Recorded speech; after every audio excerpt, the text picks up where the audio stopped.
سلامونه ستړي مشئ وخت مو په خیر تاسې ته له زیرو نیوز څلرویشت څخه د نن ورځې د مهمو خبرونو ټولګې ته راغلاست ویو. نن جمعه د 1405 هجري لمریز کال د غویي 18 چې د 2026 زیږدیز کال د مې له 8 سره برابره ده. تاسې ته له زیرو نیوز څلرویشت څخه د هیواد مهم خبرونه وړاندې کوم، خو په سر کې د مهمو خبرونو سرټکي. د افغانستان په تړاو د ازبک او جاپاني چارواکو ناسته. ازبکستان او جاپان د افغانستان د ټولنیز او اقتصادي پرمختګ لپاره پر ګډو پروژو خبرې کړي.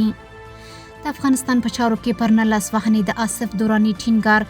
د افغانستان په چارو کې د پاکستان پخوانی استازي ویلي هیڅوک باید د افغانستان په کورنیو چارو کې لاسوهنه ونه کړي.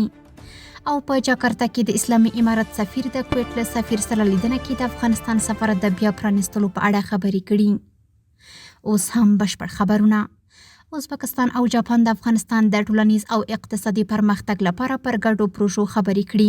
د ازبکستان بهرنیو چارو وزارت په خبره کړې خبرپاڼه کې ویلي چې د افغانستان په چارو کې د ازبکستان ځانګړي استازي اسمت الله ارګاشف د جاپان د نړیوالو همکاریو ادارې د جنوبي اسیا د څانګې له عمومي مشر تاتسویا یامادا سره په لیدنه کې د افغانستان د ټولنیز او اقتصادي پرمختګ لپاره د ګډو پروژو د پلي کېدو په اړه خبرې کړي دي.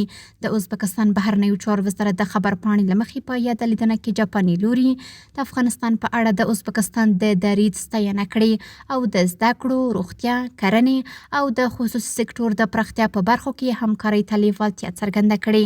خبرپاڼې زیاته کړې چې دواړو لورو د ټولنیزو پروژو پر پلي کېدو او د نشه یي توکو د قاچاق پر ضد د ګډې مبارزې پر همکارۍ هم ټینګار کړی. آصف دراني ویلي هیڅوک باید د افغانستان په کورنیو چارو کې لاسوهنه ونه کړي. د افغانستان په چارو کې د پاکستان پخوانی استازي آصف دراني ویلي هیڅوک باید د افغانستان په کورنیو چارو کې لاسوهنه ونه کړي او د بدلون راوستل د افغانانو خپل حق دی. هغه ټینګار کړی چې افغانان باید خپلو حالاتو ته پرېښودل شي ځکه د په وینا هغوی به خپله د ستونزو د حل لاره پیدا کړي. آصف دراني زیاته کړې که څه هم په افغانستان کې روانه ګډوډي د ګاونډیو هیوادونو پر وضعیت اغیز کولی شي، خو د دې وضعیت مدیریت د افغان مشرانو او د هغوی د پلویانو مسؤلیت دی. نوموړي دغه څرګندونې د افغانانو او د افغانستان د راتلونکي لپاره د نیکو هیلو څرګندونه بللې. په جاکرتا کې د اسلامي امارت سفیر مولوي سعدالله بلوچ د کویټ له سفیر سره لیدنه کې د افغانستان سفارت د بیا پرانیستلو په اړه خبرې کړي. د یاد سفارت په خبرپاڼه کې راغلي چې په دې لیدنه کې دواړو لورو د سیاسي او اقتصادي دواړخیزو اړیکو د پراختیا او همدارنګه د سیمه ییزو او نړیوالو همکاریو په اړه خبرې کړي دي.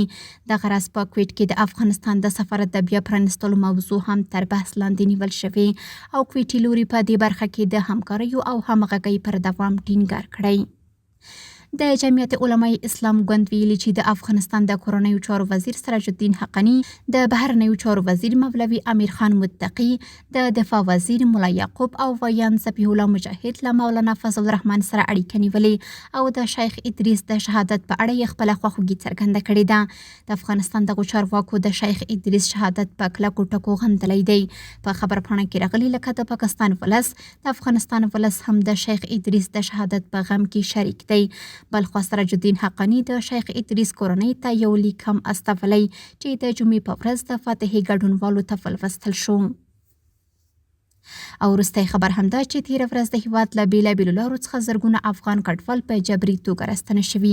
د کډوالو ستونزو ته د راستنې کمیسیون ویلي چې تېره ورځ د هیواد له بېلابېلو لارو څخه 4568 افغان کډوال په جبري توګه راستنه او په بېلابېلو برخو کې ورته اړین خدمات وړاندې شوي دي. راپور کې راغلي چې د ننګرهار تورخم له لارې 3896 تنه، د کندهار سپین بولدک له لارې 400 تنه، د نیمروز ولایت د ورېښمو له لارې 144 تنه، د هرات اسلام کلا له لارې 115 تنه او د هلمند بهرمچی له لارې 2 تنه هیواد ته راستنه او ثبت شوي دي. راپور زیاتوي چې له کابل څخه 1191 تنه بېلابېلو ولایتونو ته په خوندي توګه لیږدول شوي او یادو کورنیو ته کرایه هم ورکړل شوې ده.